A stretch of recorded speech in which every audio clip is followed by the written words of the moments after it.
사랑하는 영락교회 지체들에게 주 안에서 평화 인사를 전합니다. 오늘은 2023년 5월 25일 목요일입니다. 오늘의 묵상 본문은 역대하 11장 1절로 23절까지의 말씀입니다. 오늘 본문 말씀 11장 1절부터의 말씀은 이렇게 시작합니다. 르호보암이 예루살렘에 이르러 유다와 베냐민 족속을 모으니 택한 용사가 18만 명이라. 이스라엘과 싸워 나라를 회복하여 르호보암에게 돌리려 하더니, 르호보암이 세겜에서의 회합에 갔다가 그 집단적인 이스라엘의 그런 반발을 경험하게 되죠. 그래서 나라가 두 동강이 나버립니다.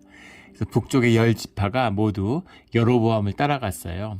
그러니까 예루살렘으로 돌아온 르호보암이 그것을 왕권으로 힘으로 권력으로 누르려고 하는 거죠. 그래서 여로보암을 제거하고 왕국을 회복해야 되겠다, 이렇게 해서 군대를 모으는 것입니다. 유다 지파 옆에 있는, 후대에 가면 베냐민 지파는 유다 지파에 사실상 흡수하게 되죠. 그런 유다와 베냐민 지파를 모아서 18만 명의 군대를 모았다는 겁니다. 지금 동족 상잔에 이제 그 전쟁이 시작되려고 하는 것이죠. 2절에 하나님의 말씀이 하나님의 사람 스마야에게 임하여 이르시되, 스마야는 하나님의 사람이다. 하나님의 사람은 주님의 말씀을 듣는 자죠.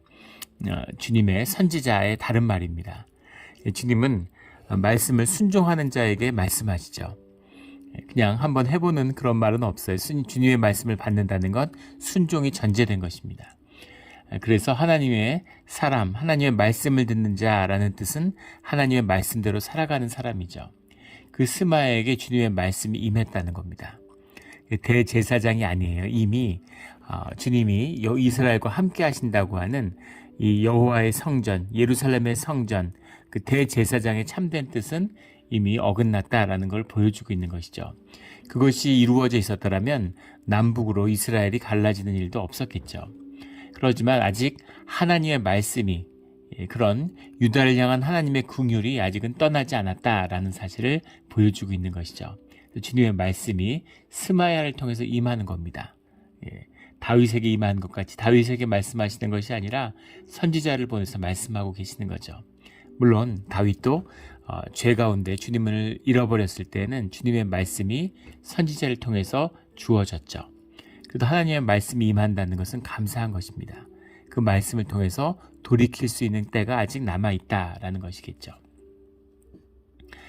솔로몬의 아들 유다왕 르호보암과 3절에 유다와 베냐민 모든 이스라엘의 무리에게 말하여 이르기를, 재미있는 표현이 나오는데, 그럼 이스라엘이 두 동강이 났는데 유다 지파 또는 유대 왕국 이런 말을 쓰지 않고 유다와 베냐민에 속한 모든 이스라엘 무리, 항상 이렇게 표현을 합니다. 그런데 북이스라엘은 그냥 이스라엘이다, 이렇게 이야기를 해요. 남유다와 북이스라엘인데 북이스라엘이다라고 얘기하고 유다에 속한 모든 이스라엘 무리, 이렇게 이야기하죠. 그것은 유다가 이스라엘의 대표성을 가지고 있다. 이스라엘의 정통성, 주체성이 이스라엘 유다에 있다라는 뜻을 보여주고 있는 거죠. 뒤에 가면 말씀이 나오지만 여호와를 섬기고자 하는 자들이 유다 왕국에 내려왔다. 유다, 하나님의 신앙을 중심으로 유다와 이스라엘이 나누어졌다라고 하는 역대기의 관점이 들어있는 거죠.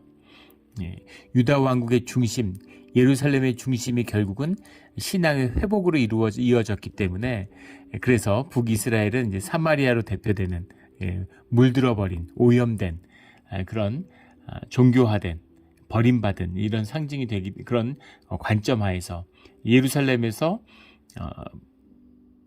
그 바벨론 유수에 끌려갔다가 노예가 됐다가 회복되고 돌아온 자들, 남은 자들이 다 유다와 예루살렘의 중심에, 성전을 중심에 하는 그런 신앙을 가진 분들이었기 때문에 이런 관점이 에스라, 역대기라 같은 데서는 분명히 서 있는 겁니다. 그래서 유다에 속한 이스라엘의 무리, 이렇게 얘기하는 것이죠. 4절에 여호와께서 이같이 말씀하시기를, 너희는 올라가지 말라. 너희 형제와 싸우지 말고 각기 집으로 돌아가라. 이 일이 내게로 말미암아 난 것이라. 이렇게 말씀하시죠. 하셨다 하라 하신지라. 그들이 여호와의 말씀을 듣고 돌아가고, 굉장히 중요한 사건이 일어나는 거죠. 삶에서 인생 가운데 많은 일들을 겪고 살아가지만 인생 가운데 결정적인 사건들이 있어요. 아주 중요한 사건들이 있습니다. 그 정초적인. 선거에서도 정초선거라는 말이 있죠. 그냥 선거를 4년마다 하지만 역사적으로 굉장히 의미 있는 결정적인 선거들이 있는 거죠. 어떤 시대의 흐름을 바꾸는 그런 중대한 선거들을 이제 정초선거다. 그 기초를 다지는 선거다. 이것처럼 정초적인 사건, 인생에서 굉장히 중요한 의미를 가지는 사건들이 있습니다. 뭐 우리가 흔히 생각해 봐도 우리가 뭐 결혼한다든가 이런 것, 뭐 학교에 대학에 간다든가 이런 것들이 우리 인생에 굉장히 큰 영향을 주는 사건들이죠. 또는 어떤 그 귀인을 만난다든가 사람에서 굉장히 귀한 인연들을 만난다든가 그런 게 있잖아요. 우리 이민자들은 그런 말씀들 많이 하시죠. 우리 공항에 처음 내리는 날 나를 픽업으로 온 사람의 직업이 내 직업이라고. 그분하고 인연이 이제 귀하게 되고 그분이 하는 일에 대한 이야기를 듣고 그 일을 시작하게 되는 경우가 많기 때문이겠죠. 그것처럼 굉장히 중요한 사건, 중요한 인연들이 있는데 오늘 사건이 그런 것입니다. 지금 솔로몬은 40년을 왕국을 다스렸고 부귀가 넘쳐요. 왕의 왕권과 강한 군대가 있습니다. 근데 이스라엘이 반발해서 떨어져 나갔죠. 그러니까 군사력, 이제까지 키운 상비군이 있고 군사력이 있고 그들은 왕의 명령을 듣잖아요. 왕의 병력을 이끌고 가서 완전히 짓밟으려고 하는 것이죠. 그런데 주님이 그렇게 하지 말아라. 이스라엘이 가려진 것은 내 뜻이다. 이렇게 말씀하고 계시는 겁니다. 그렇게 말씀하시니까 거기에 순종한 것이죠. 내게 말미암이 난 것이라. 그들이 여호와의 말씀을 듣고 돌아가고 군대가 모였는데 왕의 위험이 있는데 근데 스마야의 말을 들었다는 거죠. 이것이 르호보암의 인생 가운데 일생의 복이 되는 것입니다. 하나님께 순종하는 결정적인 순간에 세겜에서도 그런 순종이 있었더라면 좋았을 텐데 하는 아쉬움이 있지만 그래도 르호보암에게 은혜가 있는 이유가 있다는 것이죠. 결정적인 순간에 주님을 따라야 돼요. 결정적인 순간이 있습니다. 그럴 때 주님을 선택하는 자들이 돼야 됩니다. 그게 복을 놓치지 않는 길이에요. 굉장히 중요한 말씀이죠. 늘 삶의 중요한 순간마다 주님의 말씀을 택하고 주님의 말씀을 따라 순종하는 우리 모두가 되기를 주의 이름으로 축원합니다. 이것이 복된 인생의 비밀이죠. 굉장히 중요한 것입니다. 그러면 그렇다면 이제 이스라엘의 분열을 보는 하나님으로 말미암은 것이라라는 것이 결국 무슨 이야기냐라는 겁니다. 하나님은 왜 이스라엘을 갈라놓으셨을까? 단순히 예루살렘이 물론 솔로몬의 왕국의 부패와 종교적인 타락이 이스라엘 분열의 원인이죠. 그러나 단순히 솔로몬의 왕국이나 르호보암을 벌주고자 이스라엘을 가른 것은 아니라 주님이 나누신 뜻이 있다는 겁니다. 새로운 출발을 이룰 수 있는 가능성도 이스라엘에게 주어졌죠. 근데 결과적으로 보면 이스라엘의 역사 가운데서 북이스라엘과 남유다가 상징하는 것은 주님을 섬기는 자들이 남유다로 그리고 주님을 등진 자들이 결국 이스라엘 역사로 결과되었다는 겁니다. 그것을 나누는 곡식과 알곡과 가라지를 나누는 주님의 이런 구별하시는 성별하시는 섭리의 역사다라는 뜻이 들어있는 것이죠. 물론 유다 왕국도 부패하고 하나님을 버리고 성전이 파괴되죠. 그 죄 가운데 모두가 죄인이고 주님을 버리는 그런 역사가 일어나지만 주님께 버림받는 역사가 일어났지만 그러나 주님의 뜻 가운데서 늘 여호와를 믿고 여호와를 따르고자 하는 남은 자들이 주님의 역사 가운데 있다는 거예요. 교회가 아무리 썩고 교회가 아무리 타락해도 그 가운데에는 주님을 믿고 주님을 섬기는 주님의 사람들이 있는 것입니다. 그들을 구별하고 성별하는 주님의 역사가 시련과 고난으로 이 땅에 닥치는 것이죠. 이것이 신앙의 관점에서 본 이런 이 땅의 역사의 비밀이에요. 섭리입니다. 그 일들이 오늘도 이루어지고 있죠. 코비드 사건 한 번 나니까 한 2, 3년 끌었는데 전 세계 교인의 절반이 줄었다 그러죠. 무슨 교인이 준 거겠어요. 종교인들, 교회 땅만 밟던 사람들, 교회가 오염되는 거죠. 교회 목소리 크고 에고의 사람들, 거짓의 사람들이 와가지고 종교로 막 오염시키고 있잖아요. 그런데 그것이 시련과 고난이 닥쳐서 교회가 어려움을 겪으니까 언제 그랬냐는 듯이 다 도망가 버리고 그리고 믿음의 사람들이 남는 것이죠. 역사 속에서 늘 그랬습니다. 고난과 박해가 있을 때, 어려움이 있을 때 교회가 새로워지는 것이죠. 새로움의 역사. 북한의 대탄압이 해방 이후에 있을 때 원산 대부흥, 평양 대부흥의 고향이잖아요. 근데 어마어마한 탄압이 임해가지고 그들이 뿔뿔이 고향을 잃고 남아하게 되죠.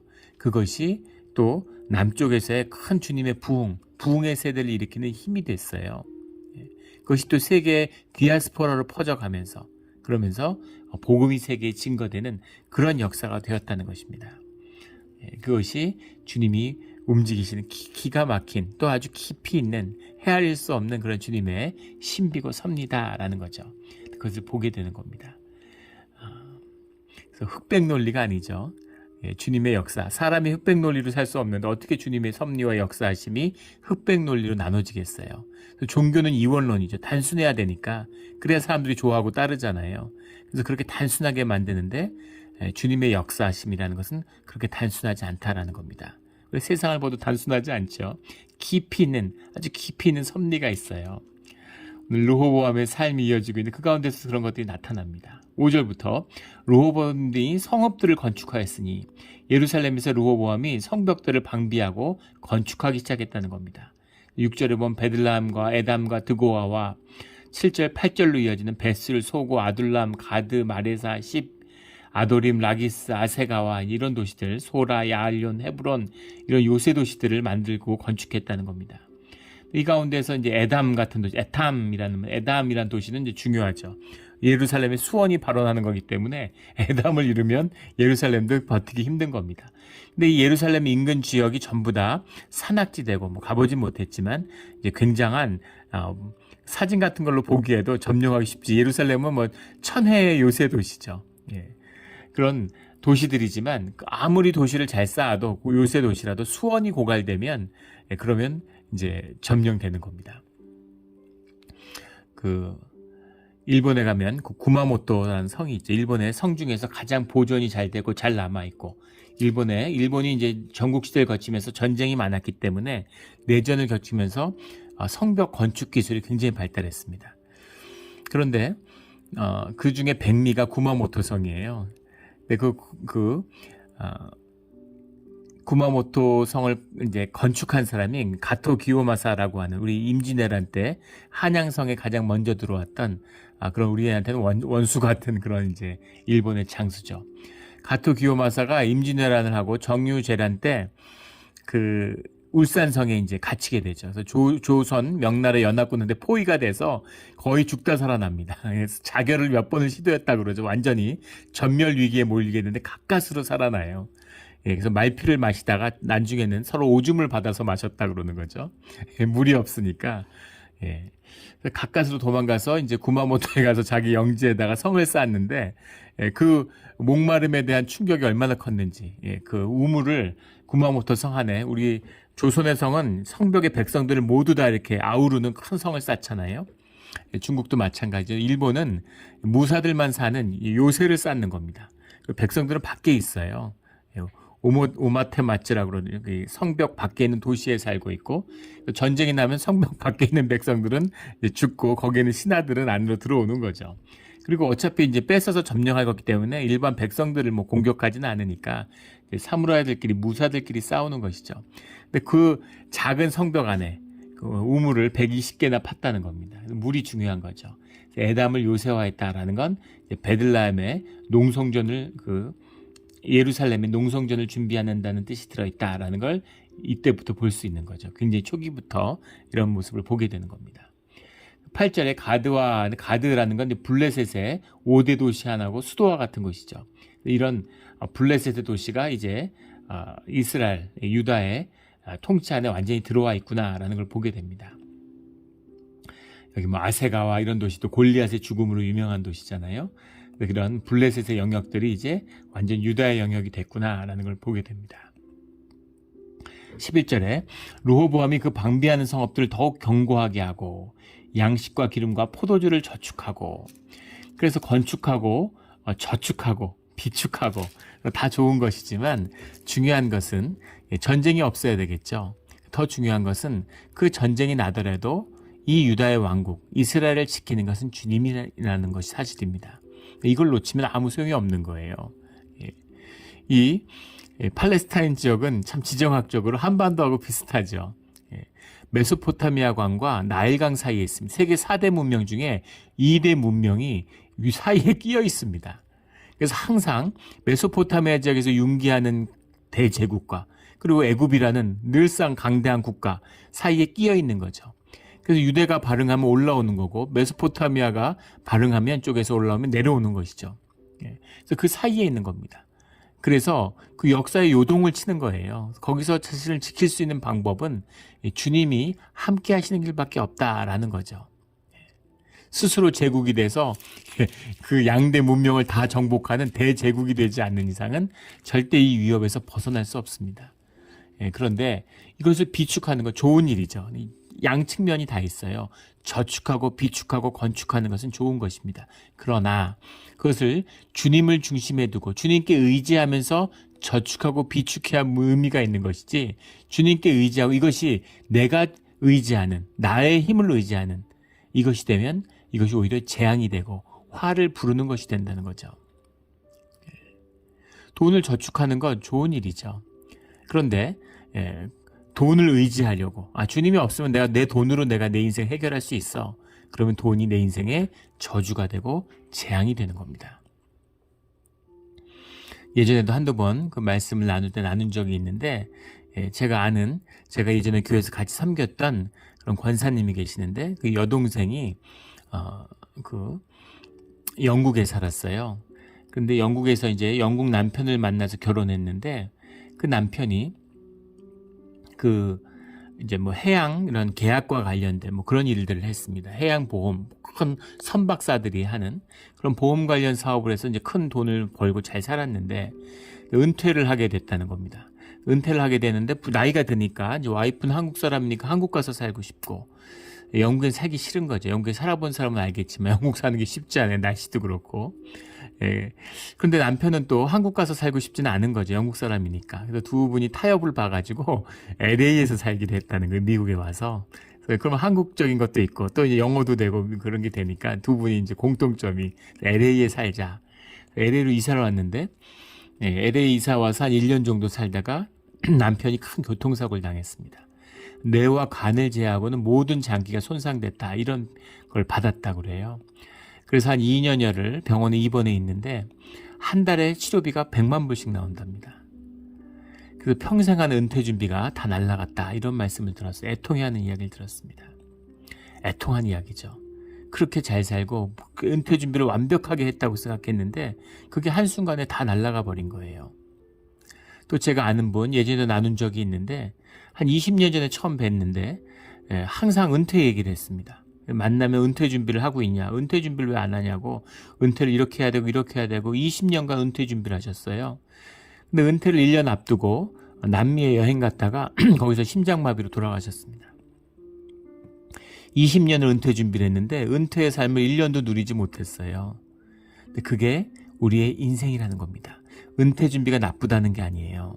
그러나 우리가 준비했다고 내 인생을 내가 컨트롤할 수 없다는 겁니다. 그래서 주님께 기도하고 주님께 간구하고 주님께 의지하면서 주님의 뜻 가운데서 준비되어야 복된 것이 된다라는 그 의미가 들어있는 것이죠. 그래서 내가 나를 지키겠다, 내 돈이 나를 지킨다, 내 자식이 나를 지킨다, 이렇게 생각하면 오히려 그것이 인생의 큰 저주가 된다라는 것을 이스라엘의 역사 가운데서 보게 되는 것이죠. 우리의 삶도 마찬가지고 현 시대도 마찬가지입니다.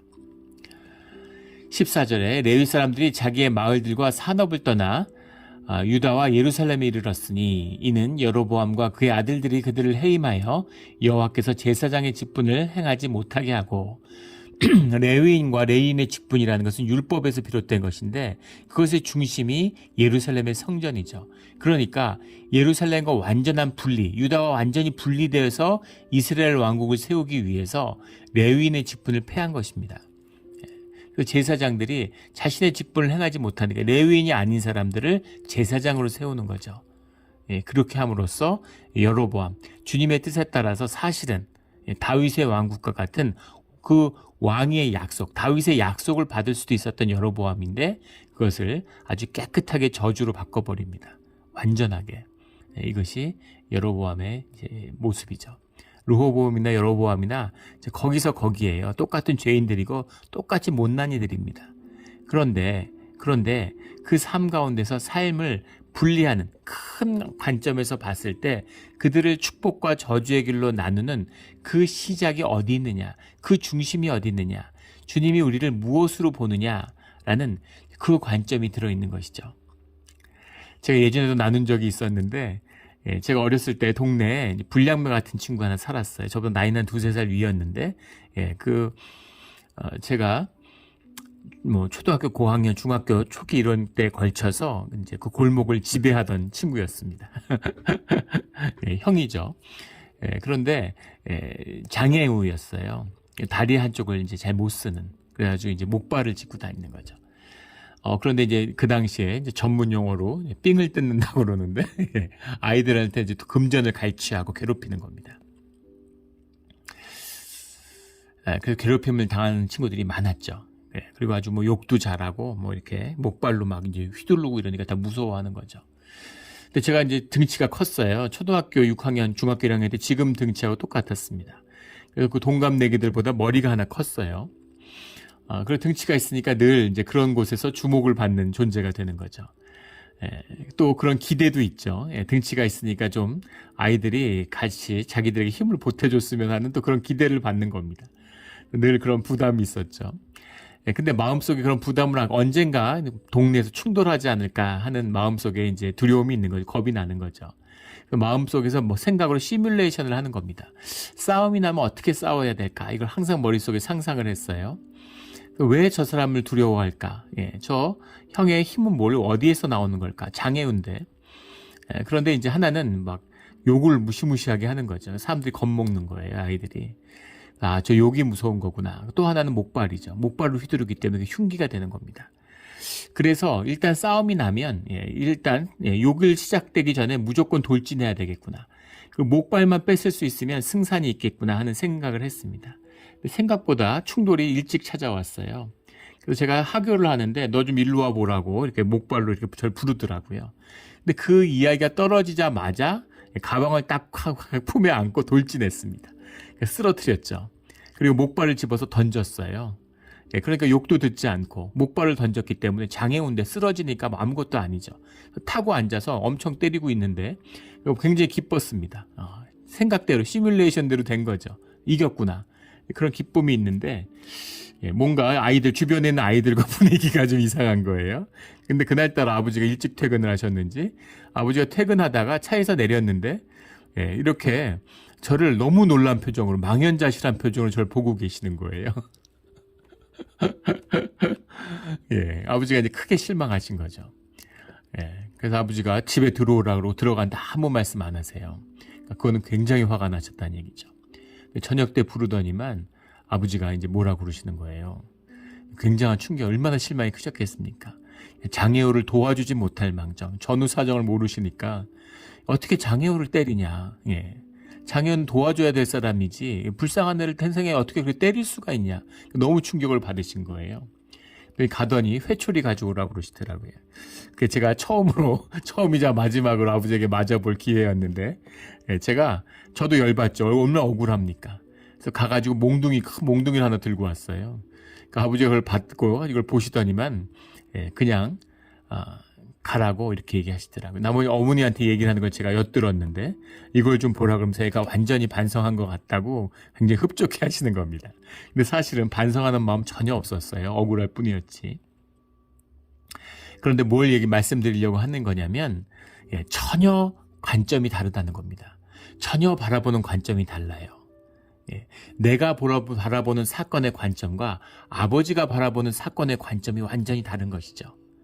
그 맥락에 있는 것이 아니라 더 큰 틀에서 상대방이 장애우라는 것이 가지는 의미입니다.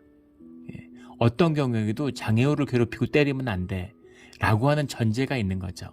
너희 사이에 잘잘못, 너희들이 옳고 그르고 뭐 이런 일이 있고 저런 일이 있고 이런 게 중요한 게 아니야. 어떻게 장애우를 때리니? 이게 더 중요한 관점이죠. 아버지의 관점에서는. 지금 왜 이 말씀을 어렵게 드리는 거냐면 주님이 우리의 역사와 우리의 삶을 바라보는 관점과 우리가 내와 내 삶의 관점을 바라보는 관점 가운데는 큰 괴리가 있다는 겁니다.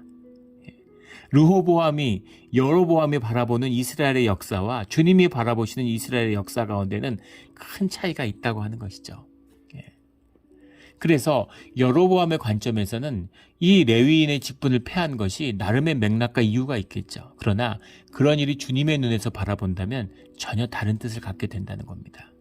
이것이 이스라엘, 북이스라엘의 문제점이었다. 이것이 또 역대기의 기자의 관점이에요. 예, 가장 중요한 잘못. 뭐 전쟁을 할 수도 있어. 뭐 악쟁을 할 수, 폭정을 할 수도 있어. 뭐 예굽하고 싸울 수도 있지. 무슨 일이 있을 수도 있는데 그 가운데 있을 수 없는 일이 있다는 겁니다. 그것이 레위인의 제사장의 직분을 폐한 것이다 라는 게 들어있는 거죠.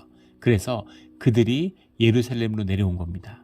아이러니하게도 이것이 이 북이스라엘의 건국이 예루살렘의 타락 때문이었는데, 그런데 예루살렘의 건국으로 말미암아 그들의 레위인들이 자기의 지파가 폐하여지고 이 돌아옴에 따라서 이 예루살렘이 다시 회복된다는 의미는 주님 안에서 그것이 지켜져야 되는 이유가 되었다는 뜻이죠.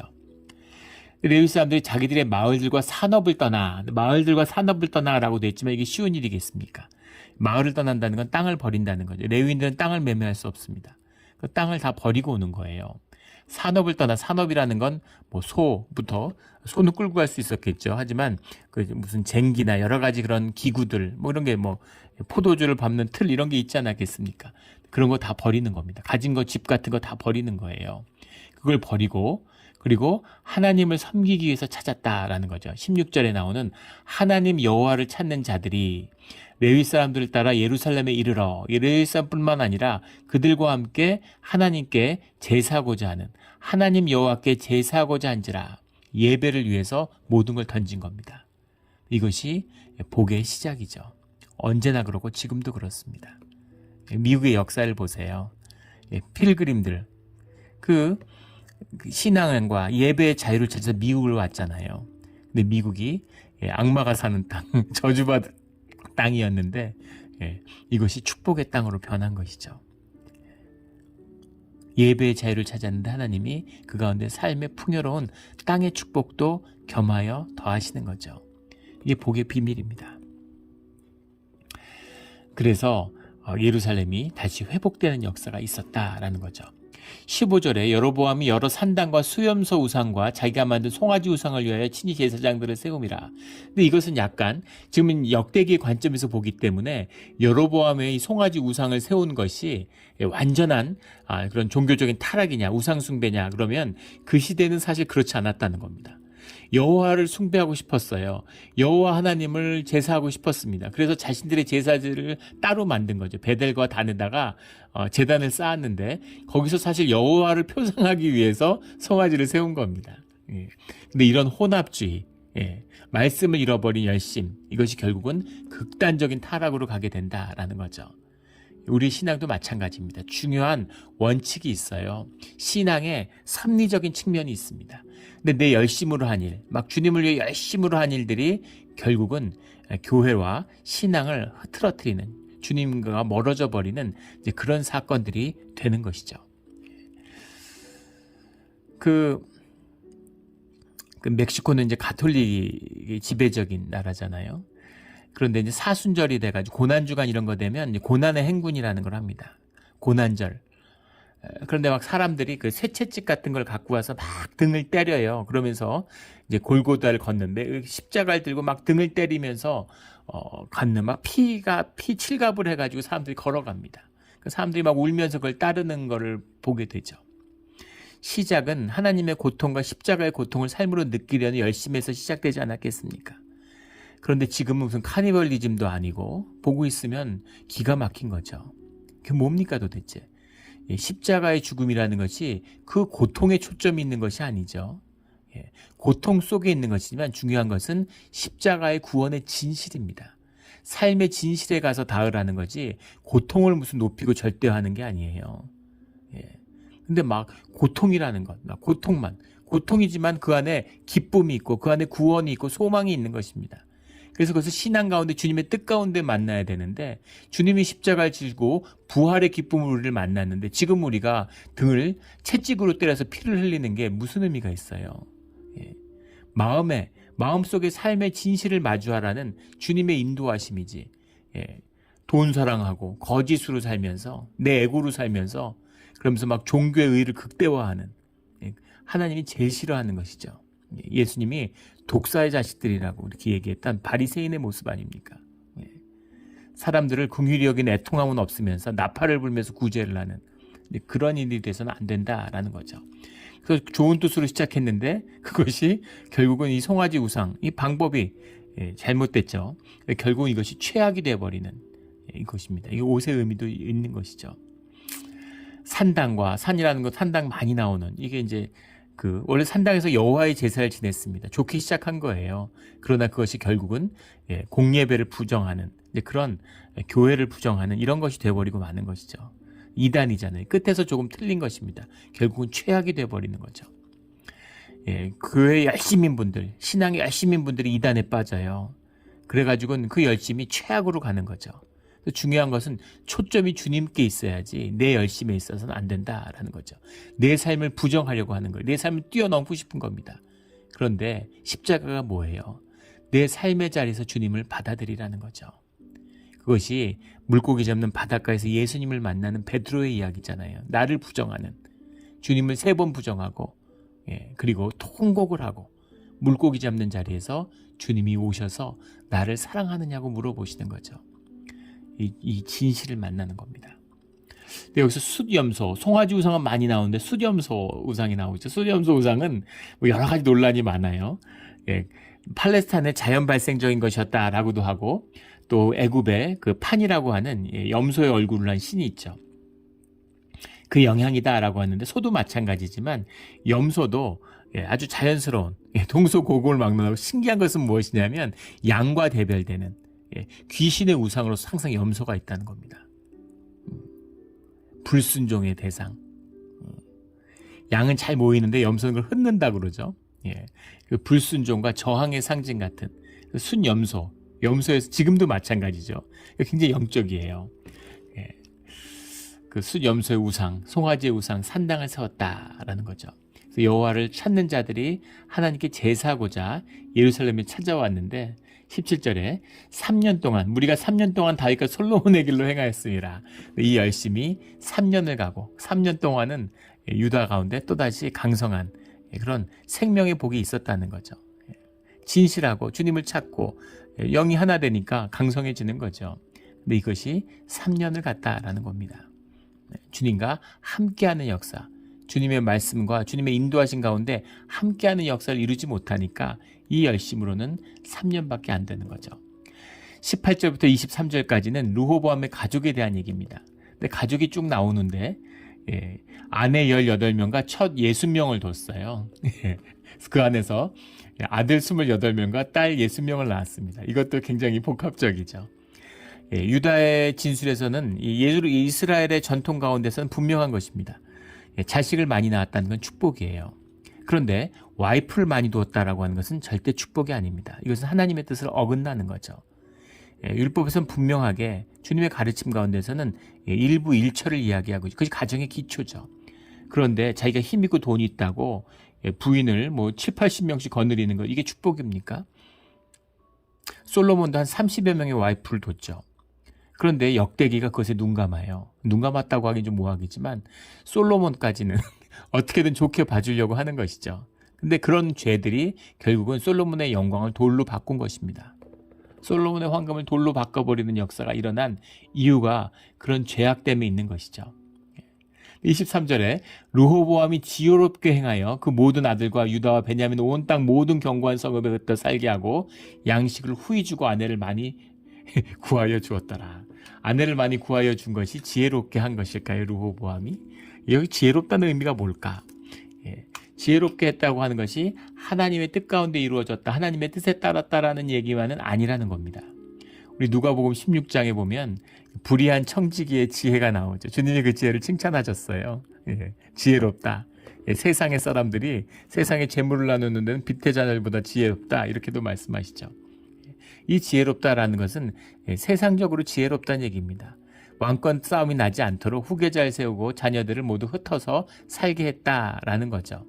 근데 이것이 주님의 뜻 가운데 주님의 뜻으로 이루어진 일은 아니죠. 그런데 르호보암은 복이 있다는 겁니다. 죄도 있고 복도 있어요. 어떻게 이럴 수가 있나? 이것이 우리의 인생이고 우리의 삶이잖아요. 죄를 집니다. 근데 주님이 복을 완전히 거두지 않으세요.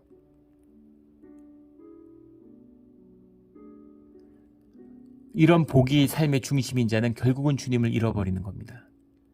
그러나 주님의 말씀과 주님의 뜻에 따라서 주님께 예배하는 삶을 찾는 자들, 그것이 삶의 중심인 자들은 주님이 영원한 구속의 길, 구원의 길로 우리를 인도해 주시는 거죠. 이것이 우리의 삶 가운데 있는 복과 죄의 비밀입니다. 은혜지만 동시에 우리에게 주는 시험이기도 하죠. 우리 주님의 뜻을 분명히 깨달아 우리가 말씀을 배우는 뜻이기도 하죠. 주님의 영원한 복, 진정한 축복, 자녀에게 유업으로 전해지는 주님의 진정한 생명의 역사를 열어가는 우리의 신앙의 자리가 되기를 주의 이름으로 축원합니다. 아멘. 기도드리겠습니다. 하나님 아버지 감사합니다. 우리가 못나고 죄를 짓지만 주님이 속량하여 주시고 또 돌이켜 주시고 또 우리에게 기도하게 해주시고 우리에게 은혜를 베풀어 주시는 것에 감사를 드립니다. 정말 감사하고 또 감사합니다. 은혜의 주님, 사랑의 주님, 그 은혜가 얼마나 큰지 어떠한 감사의 은혜의 기도를 드려도 주님의 그 은혜에 다 감사할 수 없다는 것을 저희가 정말 뼈저리게 느낍니다. 그 은혜의 주님, 우리와 영원히 함께 해주시고 우리에게 믿음을 더하여 주시옵소서. 감사하며 예수 그리스도의 이름으로 기도드렸습니다. 아멘.